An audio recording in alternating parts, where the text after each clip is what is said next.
मैं प्रियंका आर्या। स्वागत है आपका आवाज़ उत्तर प्रदेश में। आइए नजर डालते हैं आज की प्रमुख खबरों पर।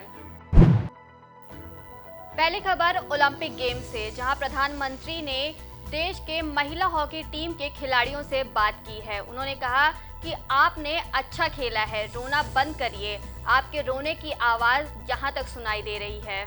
गर्व कर रहा है, बिल्कुल निराश नहीं होना है। और कितने दशकों के बाद हॉकी भारत की पहचान फिर से एक बार पुनर्जीवित हो रही है, आपके लोगों की मेहनत से हो रही है।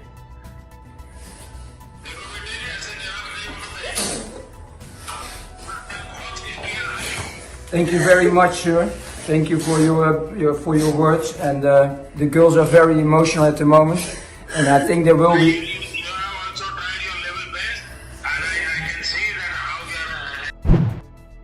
कांग्रेस प्रवक्ता अंशु अवस्थी ने राजीव गांधी खेल रत्न पुरस्कार से राजीव गांधी का नाम परिवर्तन करना भारतीय जनता पार्टी की विद्वेष की राजनीति है। गांधी परिवार और कांग्रेस पार्टी का देश की एकता और अखंडता के लिए शहादत और योगदान भारतीय जनता पार्टी सरकार को हजम नहीं हो रही है। भारतीय जनता पार्टी विद्वेषवश श्री राजीव गांधी जी के नाम से जो राजीव गांधी खेल रत्न पुरस्कार है उसका नाम बदलने का काम किया गया है। राजीव गांधी जी जिन्होंने असम एकॉर्ड, पंजाब एकॉर्ड और देश की एकता और अखंडता के लिए अपने प्राणों की आहुति दे दी, राजीव गांधी जिन्हें 21वीं सदी के तकनीक का प्रणेता माना जाता है भारत के लिए, उन्होंने भारत में एक दूर संचार क्रांति करने का काम किया जिससे बच्चे बच्चे के हाथ में मोबाइल और लोगों को अच्छी शिक्षा मिले।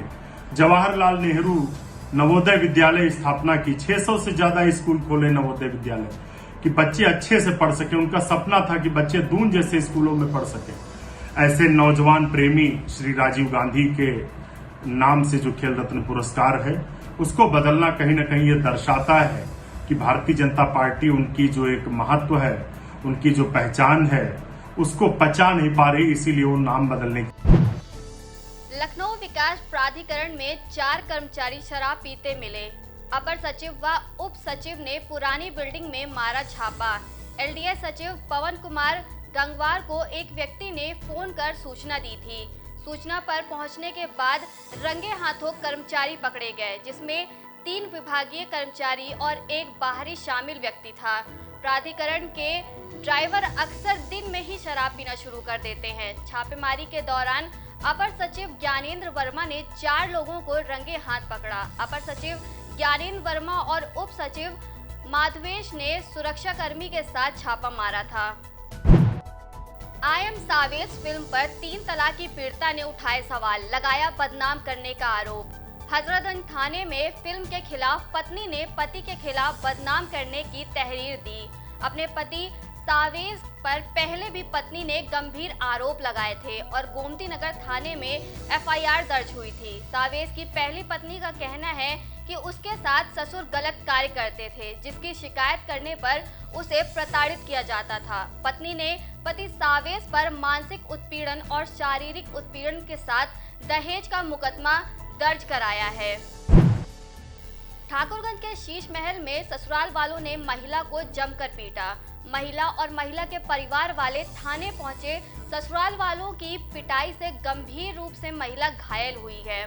पुलिस ने एफआईआर दर्ज की है। पारिवारिक लड़ाई मामले में पुलिस का कहना है कि कई बार समझाने के बाद भी ससुराल वाले नहीं माने तो मुकदमा दर्ज किया गया है। जी क्या घटना घटी थी? मेरी बेटी सन 2019 में मैंने शादी करी थी 22 जून को। क्या नाम है आपकी बेटी का? अलीशा फातिमा नाम है मेरी बेटी का। और जब होता है, जब ये लोग जब से शादी करी है, जब से ये लोग यही दहेज के लिए टॉर्चर करते। जब होता कैसे इसके पैसे लिया, उसके पैसे लिया, बराबर पैसे भी ले जाती। अब गाड़ी की मांग कर रहे हैं। और मैंने महिला थाने में भी, यहाँ भी इंसियार कटवाई थी और महिला थाने में भी रिपोर्ट करी मैंने। वहाँ से 25 तारीख को सुलह हुआ था और इन लोगों ने ला करके वहाँ से फिर आज जो बहुत बुरी घटना करी, वो गुड्डू जो हैंगे वो कहते हैं मैं बीजेपी का आदमी हूँ, मेरा कोई कुछ नहीं कर सकता, जितना भी सोर्स लगा दूँगी। संभल में सपा की रैली में सपाइयों ने अजब कारनामे किए हैं। साइकिल के नाम पर मोटरसाइकिल चलाने के साथ ही जहां सपाइयों ने ट्रैफिक रूल्स को तार-तार किया है, वहीं मास्क और सोशल डिस्टेंसिंग की धज्जियां उड़ी हैं। सड़कों पर सपाइयों के मनमाने प्रदर्शन के आगे प्रशासन भी मौन रहा। सपा की साइकिल रैली की ये तस्वीरें संबल चंदौसी की है, जहां पर सपाइयों ने साइकिल की जगह बाइक चलाई। सपाइयों ने हेलमेट भी नहीं पहना और इस दौरान ट्रिपल राइडिंग की भी तस्वीरें सामने आई हैं। के राष्ट्रीय अध्यक्ष आदरणीय अखिलेश यादव जी के निर्देश पर आज पूरे जनपद संबल में क्या पूरे उत्तर प्रदेश के अंदर समाजवादी साइकिल यात्रा के नाम से आज जो इस सरकार की बेहाल किसान, महंगाई, भ्रष्टाचार, बलात्कार, किसानों के साथ जो ज्यादती हो रही है, 3 किसान विरोधी बिल को लेकर के आज हम लोग साइकिल रैली निकालने का काम हम लोगों ने किया है। उसी को लेकर के हमारे पूरे ज़िले में अलग अलग हमारी पार्टी के नेताओं को ये जिम्मेदारी हम लोगों ने दी है और पूरे ज़िले के अंदर समाजवादी पार्टी की साइकिल रैली आज निकल रही है। नहाने के लिए तालाब में घुसे 3 बच्चों की डूबकर मौत हो गई। एक साथ 3 बच्चों की मौत से गांव में मातम पसर गया। देर रात तक तीनों बच्चों के शव घर पर ही रखे रहे। मौके पर पुलिस प्रशासन के अधिकारी पहुंच गए। पूरा मामला जनपद संबल के हजरत नगर गाड़ी थाना क्षेत्र का है। आज सायंकाल ये बच्चे खेत में जहाँ इनका धान लग रहा था वहाँ पर गए हुए थे, जहाँ पास ही एक और खेत में ये खेलने घूमने चले गए होंगे और बताया जा रहा है कि उस खेत में ज़रूरत से ज़्यादा जो है गहराई थी और उस गड्ढे में जो है उसमें डूबने की वजह से इन तीनों बच्चों की जो है मृत्यु हो गई है। इनकी डेड बॉडी को निकाला था इनके परिजनों ने, गाँव वालों ने, वहाँ से मुरादाबाद एपेक्स हॉस्पिटल ले गए थे जहाँ इनको डेड घोषित किया गया। अब ये यहाँ पर आए हैं, हम लोग पंचायतनामा की कार्रवाई और इनको जो शासकीय सहायता दी जानी है वो सब कार्रवाई की जा रही है। बसपा राष्ट्रीय महासचिव सतीश चंद्र मिश्रा ने शहर के वंदन गार्डन में जनता को संबोधित कर प्रदेश सरकार पर निशाना साधा। बसपा राष्ट्रीय महासचिव सतीश चंद्र मिश्रा ने सरकार पर सीधा निशाना साधते हुए कहा कि 2017 से लेकर 2021 तक जिस तरह से ब्राह्मण समाज के लोगों की बेइज्जती हुई है, उसके बाद 2022 में आने वाले विधानसभा चुनाव में बीजेपी की सरकार को करारा जवाब दिया जाएगा। जो भी मजबूत ब्राह्मण है उस ब्राह्मण को दबाने का, धमकाने का, डराने का, और अगर नहीं धमकी में आता है तो धमकाने और डराने के लिए उसको गोली से मारने का काम, शूट आउट करने का काम, ब्रह्म हत्या करने का काम इस सरकार में एक नहीं अनेकों कर दिए गए। और चाहे वो बुंदेलखंड में हो, जो व्यापारी गाड़ी में बैठा था उसको गोली मार के और उसको आत्महत्या का रूप दे दिया। बाद में जब खुलासा हो गया, जब टेलीफोन पकड़े गए, खुल गया मामला कि ये तो अधिकारी ने गोली मारी, लेकिन चूंकि निर्देश ऊपर का था इसलिए अधिकारी से कहा गया कि तुम्हारे खिलाफ रिपोर्ट दर्ज कर रहे हैं तुम, लेकिन प्रदेश छोड़ दो। 1 साल हो गया वो वापस नहीं आया प्रदेश में। इतना बड़ा अधिकारी, लेकिन उसको अभी तक सरकार नहीं ढूंढ पा रही है। लेकिन अगर ब्राह्मण समाज का कोई व्यक्ति जिसको कहते हैं कि इसने कोई अपराध किया है, तो वो किया हो या न किया हो 24 घंटे में उठा करके और उसका शूट आउट करने का काम कर देते हैं। बुलंदशहर में प्रधानमंत्री द्वारा प्रधानमंत्री गरीब कल्याण अन्न योजना का कार्यक्रम आयोजन किए जाने के क्रम में जनपद की समस्त राशन की दुकानों पर अन्न महोत्सव कार्यक्रम आयोजित किया गया। कार्यक्रम स्थलों पर प्रधानमंत्री एवं मुख्यमंत्री के भाषण को सुनने के लिए लाइव टीवी का भी आयोजन किया गया। आज जनपद बुलंदशहर के कुल 1352 उचित दुकान पे अन्न महोत्सव के अवसर पर प्रति यूनिट 5 किलो का मुफ्त राशन दिया जा रहा है। इस अवसर पर ये जो कोटे की दुकान है वहाँ जनपद के नोडल अधिकारी अजय चौहान सर उपस्थित हैं, उनके द्वारा राशन वितरण किया गया।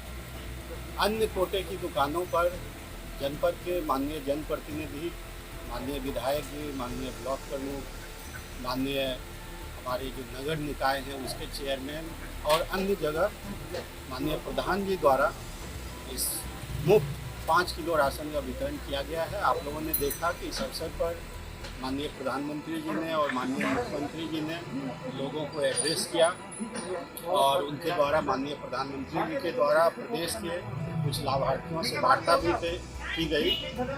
जिला प्रशासन की तरफ से राज्य सरकार द्वारा भेजे गए नए बैग में ये राशन दिया गया है। दिल्ली में मासूम बच्ची से रेप के बाद हत्या कर उसको जलाए जाने का मामला अब तूल पकड़ने लगा है।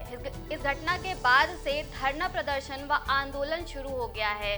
कानपुर में कांग्रेस पार्टी के कार्यकर्ताओं ने कैंडल मार्च निकालकर मासूम को श्रद्धांजलि दी है और साथ ही इस जघन्य घटना पर भाजपा सरकार को आड़े हाथों लिया है। किया उसके बाद उसकी हत्या कर दी गई और हत्या करने के बाद उसकी लाश को जला दिया गया। ये केंद्र सरकार की नाकामियां हैं। जो वो बोलती थी कि हम इस देश में ये करने जा रहे हैं, बच्चों को पढ़ाओ, लड़कियों को पढ़ाओ। अरे लड़कियों को पहले बचाओ, पढ़ाएंगे तो बाद में। मोदी जी की सरकार को कुछ समझ में नहीं आ रहा बच्चियों के साथ क्या हो रहा है, ये उनको समझ में नहीं आ रहा है और ना ही उनके अंदर संवेदना है। अगर संवेदना होती तो दिल्ली में रहते हुए उस बच्ची के परिवार से मिलने जाते। हमारे आदरणीय नेता राहुल गांधी उसके परिवार से पहुंचे, संवेदना व्यक्त की, उन लोगों के साथ लगे तो कि उनकी बेटी के साथ लोग न्याय दिलाने के लिए उनके साथ खड़े हैं। सिद्धार्थनगर जिले की बांसी विधानसभा क्षेत्र में समाजवादी पार्टी के नेता स्वर्गीय जनेश्वर मिश्र की जयंती पर समाजवादी पार्टी के साइकिल यात्रा निकाली गई। बांसी विधानसभा में सपा जिला अध्यक्ष लालजी यादव की अगुवाई में यह यात्रा निकाली गई, जिसमें हजारों सपा कार्यकर्ताओं ने भाग लिया। यात्रा का शुभारंभ पूर्व कैबिनेट मंत्री राम प्रसाद चौधरी ने झंडी दिखाकर किया। आप ये बताइए, अभी साइकिल रैली निकाली गई है, क्यों निकाली गई है, क्या वजह है? माननीय राष्ट्रीय अध्यक्ष अखिलेश यादव जी के आह्वान पर स्वर्गीय जनेश्वर मिश्रा जी की जन्मदिन पर झूठ का भंडा फोड़, स्वास्थ्य, शिक्षा, सुरक्षा को पूरी तरह से पूरे उत्तर प्रदेश में ध्वस्त करके रख दिया गया है योगी बाबा ने। इसलिए हम सभी समाजवादी क्रांतिकारी सभी मिलकर, हमारी बहनें हम सब साथ होकर एक साथ इन सब का झूठ का भंडा फोड़ करेंगे और आने वाले 2022 में समाजवादी पार्टी की सरकार बनाने का काम करेंगे। मामला रायबरेली के सदर कोतवाली क्षेत्र के वैदिक इंटर कॉलेज का है, जहां बीएड परीक्षा के दौरान वैदिक इंटर कॉलेज में एक शिक्षक की तबीयत खराब होने पर हड़कंप मच गया। आनन फानन में डॉक्टर की टीम जांच करने पहुंची। वैदिक इंटर कॉलेज में आए थे, यहाँ पे परीक्षा चल रही है। किस चीज की परीक्षा? बीएड की परीक्षा चल रही है जी। तो एक अभ्यर्थी हैं, वो प्रेग्नेंट हैं। हाँ। और उनको थोड़ा बहुत चक्कर आ रहा था, तो चेकअप किया तो अभी तो ठीक है, बीपी वगैरह सब ठीक है। थोड़ा सा पानी वगैरह कम पिया था, खाना पीना कम खाया था, तो उसके लिए दे दिए हैं उनको। अब कोई दिक्कत? अभी कोई दिक्कत नहीं है और वो अपनी परीक्षा कंटिन्यू कर रहे हैं। स्कूल, कॉलेज और कोचिंग खुलने की आहट के बीच रायबरेली का एंटी रोमियो स्क्वाड सक्रिय हो गया है। विशेष साज सज्जा के साथ एंटी रोमियो दल हर रोज शहर के अलग इलाकों में अपनी उपस्थिति दर्ज कराता है। विशेष जैकेट से लैस यह टीम शहर के अलग अलग इलाकों में हर रोज भ्रमण करती है। खास तौर पर भीड़-भाड़ वाले इलाकों और एकांत में बने पार्कों तक यह टीम दिन में कम से कम एक बार जरूर पहुंचती है। सर, एंटी रोमियो का क्या एक्टिविटीज है? देखिए, मिशन शक्ति के तहत एक नई ऊर्जा के साथ एंटी रोमियो टीम्स को क्षेत्र में उतारा गया है। साथ ही साथ इनको एक अलग पहचान देने के लिए इनके लिए एक अलग इनको जैकेट्स दिए गए हैं, जिससे कि ये जहाँ कहीं भी मौजूद रहें तो इनके मौजूदगी का एहसास लोगों को हो, जनता में सुरक्षा का भाव हो, खास करके महिलाओं को सुरक्षा का भाव महसूस हो। इनके लिए अलग अलग समय पे जगहें निर्धारित की गई हैं जहाँ पे ये जाके पेट्रोलिंग करेंगी। और अब खास करके जैसे अब स्कूल्स खुलने को हैं या कुछ कोचिंग इंस्टीट्यूट्स वगैरह में बच्चों का आना जाना शुरू हो रहा है, तो इसके दृष्टिगत इनकी पोजीशनिंग ऐसे की गई है कि इनकी उपस्थिति और ज़्यादा सार्थक हो। आज के बुलेटिन में बस इतना ही। हम आपसे फिर मिलेंगे अगले बुलेटिन में। तब तक के लिए हमें और हमारी टीम को दीजिए इजाज़त। नमस्कार।